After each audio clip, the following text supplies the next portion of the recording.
good evening, family. My name is Imani Lucas from United and Guided, and I'm here with the beautiful LaShanya Brazel, a.k.a. Shanya Breeze, and we are the Papa Bear Show, coming to you straight from California Department of Health, Black Fathers, Inc., Papa Bear's Village, and all of the United and Guided's partners and sponsorships that help bring this show together.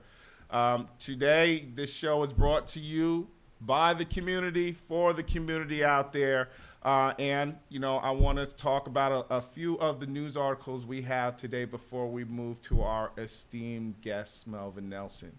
But first, I'll pass it on to Breeze. How you doing today? Hey everyone, my name is LaShanya Brazel, aka Shanya Breeze. In case you didn't know, children's mental health is just as important as our own. Sac County plans to implement mental health clinicians to schools, according to an article written by Sharisti Prabha. The Office of Education aspires to have clinicians in every school. However, progress is extremely slow, and this goal may not be achieved until 2050. The progress stalled at 40 clinicians in 2022. I love it. Love it. In other news, the passing of Proposition 1 has led to cuts in services in mental health. As we know, Prop 1 was just passed recently. And, before it was passed, according to an article written by Andrew Sheeler from the Sacramento Bee, Prop 1 asked voters whether to approve billions in funding for the construction of new patient and outpatient mental health and substance abuse treatment centers, as well as toward housekeeping options for veterans and the homeless. One of the commentators on it, Ms. Karen Vicari, she's a mental health advocate, and she believes that Prop 1 will lead to less money towards certain mental health programs, some very important ones like crisis response teams and other things like that. And they say that this is due to how the funding focuses on prevention and early intervention instead of going to people who are already in crisis. So as we want to increase prevention efforts, taking away from people who are already in crisis seems to be one of the issues that people who don't advocate for Prop 1 are going for. And it says Prop 1 also cut programs that are community-based due to funding. In our realm, United and Guided works with community health workers. We work under behavioral health, but then also under enhanced care management. And what we realize that under those two laws, just things are different. Behavioral health and mental health and homelessness are three separate issues. And we see that our government now is slowly but surely trying to combine all of those into one big solution. People who don't advocate for this proposition say that won't work because it's taking important funding away from organizations like the California Mental Health Services Authority, CalMESA, which trains several mental health peer support specialists. And it could take away from other existing programs that are happening. So, I would be interested in seeing how these developments turn out. What do you think, Ms. Breeze? I do agree with that, and I want to get back to how this affects our young babies. I call them scholars. I'll just read a couple of paragraphs from Ethel I. Baker Elementary here in Sacramento. It says, in this fourth grade class, the teacher name is Sochoi Seichao, fourth grade class at Ethel I. Baker Elementary in South Sacramento begins their day with a community circle. On this particular day, they're completing Martin Luther King's most memorable line, "I have a dream," around the world. And this is so remarkable because they have a feather, and I'll just read a couple of lines. One of the scholars says, "I have a dream that everyone around the world will understand that girls can like soccer and boys can wear dresses," one student says. Passes it along to the next student. She hands the feather to the next student, who quietly shares, "I have a dream that everyone from other countries can have a green card so they can come to California," and then that student passes the feather. And I read this one, I thought this was the cutest. He said, the fourth grader says, "Hey, You know what? I just want everybody to go. I have a dream that everyone goes and passes college. And at that moment, the whole classroom was quiet and silence. So it just goes to show how just having these circles in our school and understanding that clinicians, mental health clinicians is very vital in our school because our babies as early as fourth grade, probably earlier, really experience mental health crisis. And I'm sure all this spanned from COVID-19, right, due to the isolation and not being able to, interact with their scholars or whatever have you. So I'm just glad that this has all come into play and they understand the importance of clinicians in school. Yes, yes. And we'd like to see that move on and work with other things as well. Clumping so many large level issues could be problematic, but just as long as our young folks are able to get the care, our families are able to benefit from the care, it will be okay. But just keep your eyes out on the new developments that are coming in the behavioral health, mental health world. And support and educate yourself. Yes. Absolutely. All right, welcome back to the second segment of the Papa Bear Show. Imani Lucas, LaShanya Brazel, a.k.a. Shanya Breeze, still in the house. And, for those of you who are just viewing us today, maybe for the first time, what United and Guided does is part of the Perinatal Equity Initiative in Sacramento County. And we have dedicated our last 4 years to focusing on fatherhood. And, two of the things that we do is make sure that, there are opportunities for virtual discussions between fathers. Generational storytelling and sharing information is very key components to building community health and brotherhood between fathers. And that's what we've been trying to do over several years. And every once in a while, you just meet this outstanding, impressive dad. And, we were blessed to have this man as one of our guest speakers for our Young Dads meeting. That happens, once a month, Thursdays, 6:30 to 8:30, virtually over Zoom. Come check out our website for more information on that one. Shameless plugs aside, this man is not only a father of 7, but he is a business person. He has been involved in real estate. He's been involved with the Sacramento Kings for several years, and he does his own cooking show based on just the fact that he wanted to do better at feeding his own family and be creative about that. So we are proud to welcome Mr. Melvin Nelson to the fold. Thank you for being here, brother. Yes. Appreciate you. Okay. So let me jump right into it. As a father of 7 and a husband, you wear many hats in the day. But let me ask you this question: how do you know, and when do you know how to meet the mental needs of all 7 babies? And then when do you decide that you need to replenish? Because that is a lot of work, right? So how do you manage that? Because that is work in itself. It's tough. Yeah. It's tough. It's tough, but my role in the house, my self-proclaimed role in the home is that of the provider. So I work, I go to work, and then I come home, and I know that hey, this is what we're gonna do for dinner. And then that's my blessing to them. That's how I feed my soul. When I come home, that's how I relax. I'm relaxing in the kitchen. Gotcha. And then when I have the kids around me, a lot of them occasionally will pop into the kitchen. You know how it is with teenagers now, like living in a haunted house. You don't even know anybody's there until they pop up behind you. Right. Like, That's right. Man, Breathe when you come in next time so I can hear you. Yeah.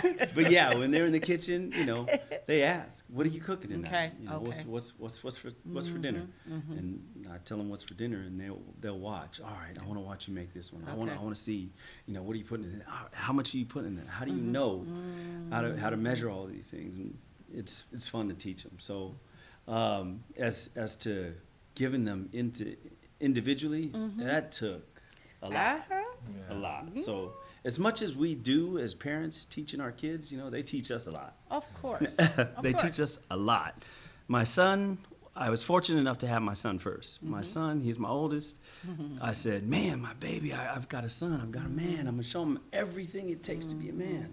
You know, I'm gonna teach him tough love, and I did for you know, for all intents and purposes. I showed him that tough love. You know, hey, you know, men don't cry, men don't do this, men don't do that. You know, being very stoic, like my father was. That's how he raised me. Right. He didn't have any girls. Right. So then my daughter came along, and I was like, man, something's missing here. Absolutely. I can't put my finger on it, but I know something's not right. I'll take this one. You take the girl, and we'll get it. But as they grew up, you know, you find out and you learn so quickly that, you know, I can't show my daughter tough love like I show my son. But I have to be sensitive, of course, with my son like I am with my daughter. Of course. I can't deprive either one of them, of course, of any of those emotions, right? Any of those feelings. So I learned. It was a learning process. Right. So you're picking up on that stuff.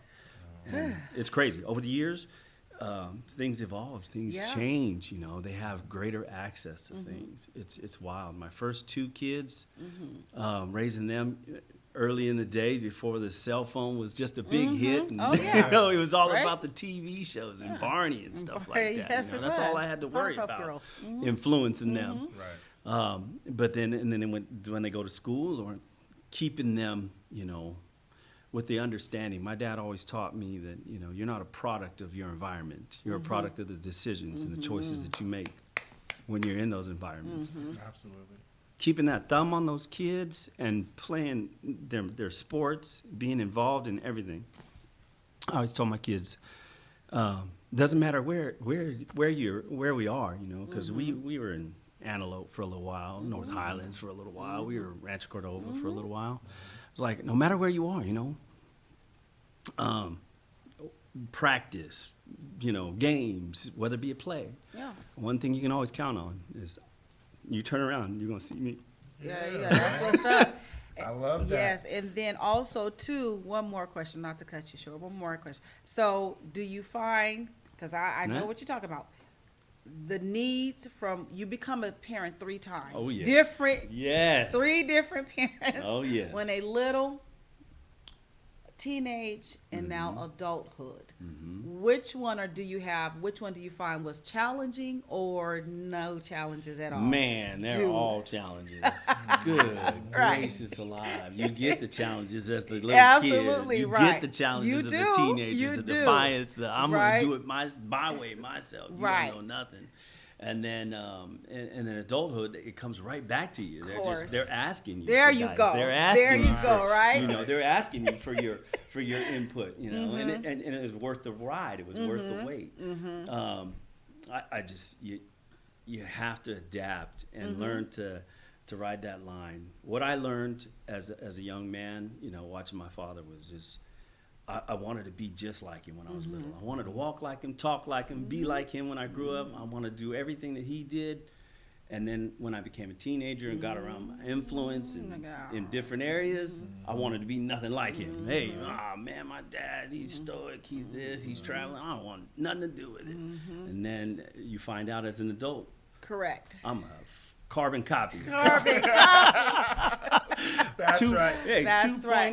That's 2.0. Yeah. That's right. Yeah, that's 2.0. That's perfect. And I love it. And I think that's what I was able to experience, you know, myself and recognize with raising these kids. Right. Yeah. Wow. And it seems like with 7, man, you have the opportunity to be able to evolve after each one of them. You do. And so you have to. I want to know a little bit about, like, at the beginning, man, like, how did your role as a provider change over the years, and how did it lead into Eat It or Beat It? No, man. They're all different. They're all different. You know, my son is the one that taught me that. You know, because, you know, what I had in this child, you know, you can't just take that and put it on this child because it doesn't work. It doesn't work. It doesn't work because they're exposed to different things at different times, and there's so much influence around them, man, that sometimes it gets in there, it creeps in. I know it creeped in for me as a kid too. Like, oh, hey, you know what, that's there, I'll try it, you know. Right. Fool me twice. Right, not the third. Yeah. And while they're trying to be different, you're trying to keep them the same. Yes, And I'm trying to keep them the same. Yeah. As parents, of course, we're going to do that, It's right? tough. We just want It's tough. everything to be It's tough. nice and easy. My son said, hey, you know what, Dad, you cannot take that mold and then put it, but we're all the same blood, but it doesn't work. It doesn't work. What works for this one won't work for that one. Just like you taught me, it was tough love for me, and then, and then you were loving on me. You're loving on me like you were loving on her. Right. That's right. I love it. That's I right. love it. The fact that you said that you understand that your son, man, needs that sensitivity and that love. Oh, That's big remarkable. time, That's man. Man, I have no problem his shedding a Yes. tear or crying around them because There they you go. know, it Right. comes from love. I do it because it's from love. Yeah. I love that. I love that, Melvin. I mean, this is just, it's really heartwarming when I hear the story of, because traditionally, right, there's such a stereotype on black men that they don't even care about their children and they don't love them and they can't be vulnerable around them or show any type of sensitivity you look like a because punk. of course we all we were raised like that, right, on that tough love, and we think that that's the same way our youngsters are living these days. But, just the fact that you were there for your children and you haven't turned your back on them or disowned them for a decision that they made that wasn't yours, right, and you're still there. That's just amazing, man. Because you make those decisions too. We do. Yeah. We do. And I mean, as much as you try to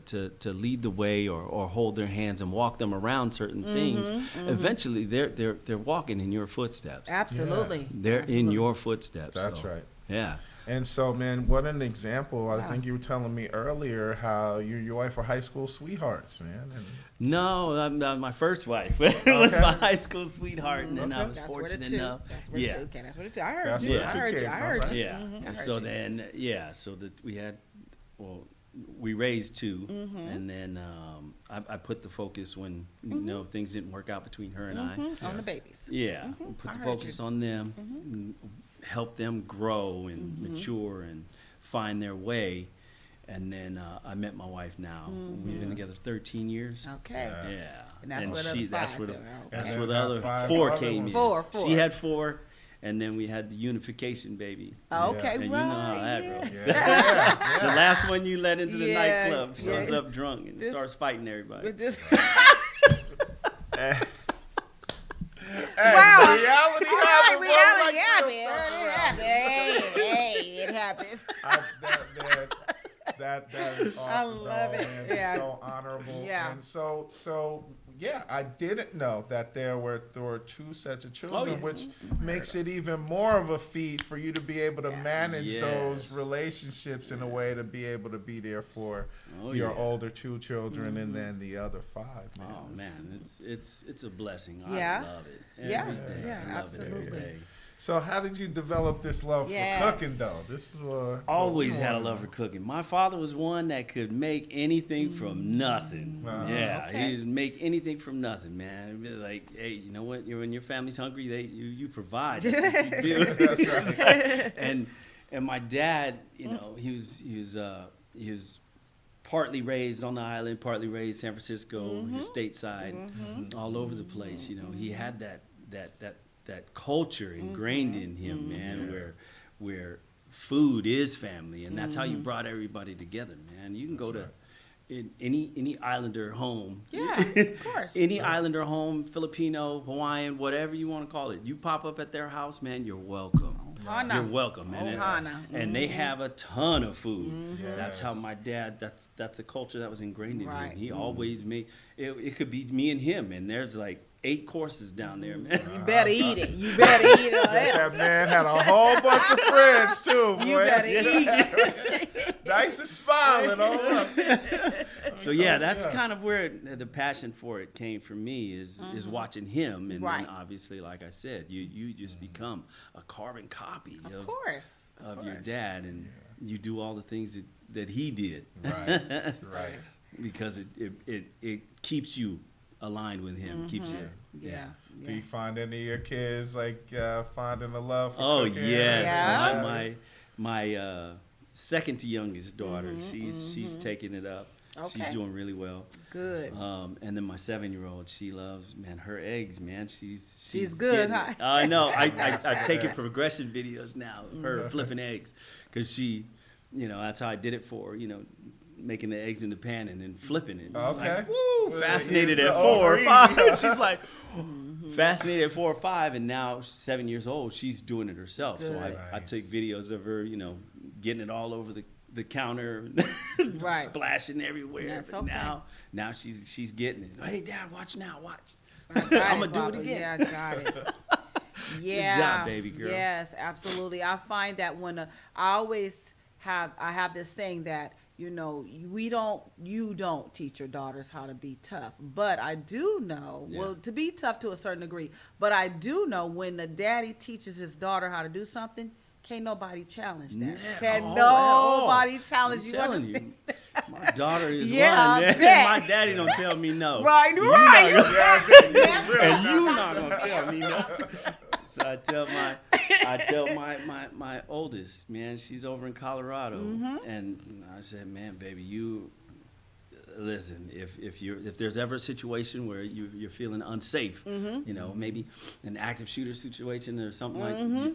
I'm on the first flight. Yes, you are. I'm driving 17 Yes, hours. you are. I'm getting there. There's gonna be 2 shooters. And keep me I'm on coming to get my FaceTime. baby. Keep me on That's FaceTime. right. I'm That's coming right. to get my That's kid, right. man. You She seen that know movie that. Taken? Hey, brother. That's that She knows protection. that, That's too. every baby, every daughter baby needs that Yes. protection from their Oh, father. my goodness. So yes. good. That's a good segue for me to ask you more Yeah. about your daughter who went to undergrad and grad school at the same place. Oh, and it's a yeah. great, amazing career. Tell us a little bit about that. That's awesome. That's my blessing. Number 7. She was born. She was 7 pounds 7 ounces. Born on 7/7/2000. That's the number 7 right there. Wow. Wow. 7. That's She's the lucky one, Okay, man. It's boy. just it's wild. She just found this passion. She was following her brother.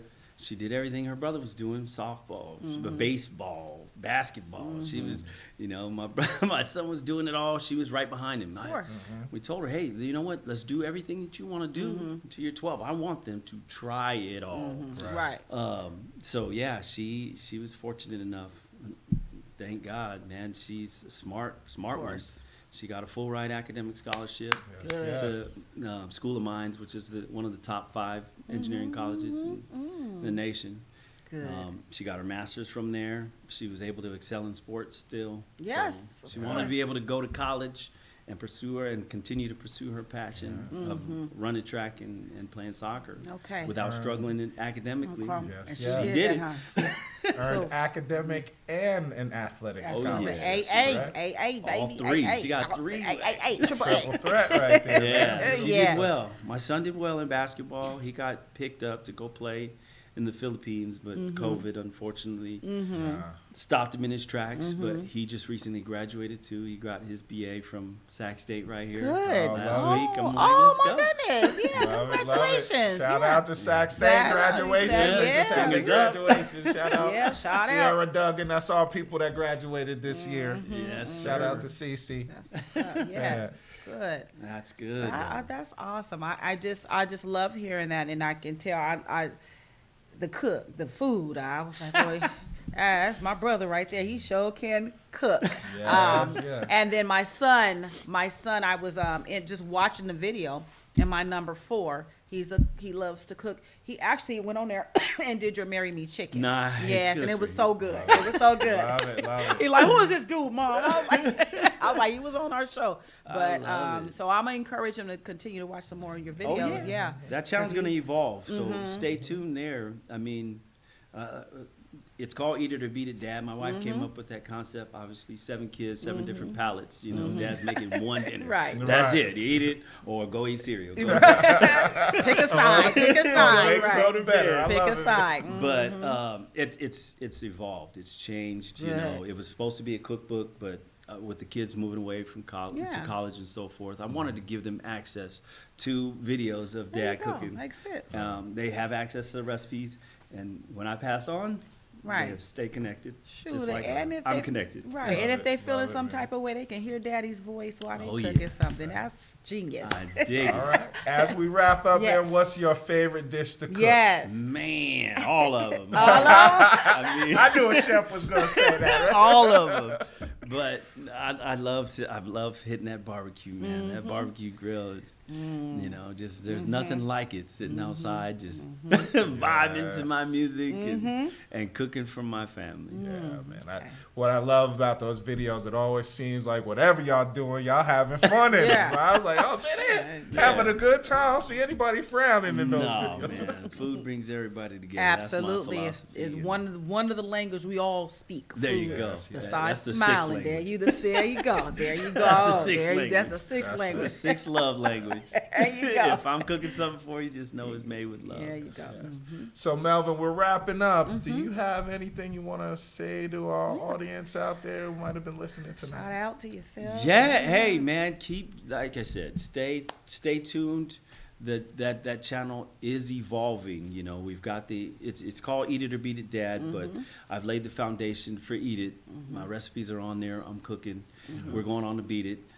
7 kids. You got to learn how to get through stuff in life. There you Stuff in go. life. So, sorry, FCC. You got to get through stuff in life, and I'm gonna start talking to people about how to get through it. Good. How to Yes, beat it. I love it. And then Dad, I'm always gonna be Dad. There you go. Oh, man. Love it. Hey, and it's just been an honor to have you Yes. here with us today. Thank you so much, man. Absolutely. I still want to hear more about Eat or Beat. I'm gonna ask you off second, but thank you all for listening in, Yes. for watching the Papa Bear Show. Melvin Nelson, Eat It or Beat It, Eat Dad. What a great interview, and hey, we will see y'all next month on the Papa Bear Show. Peace. Peace, y'all.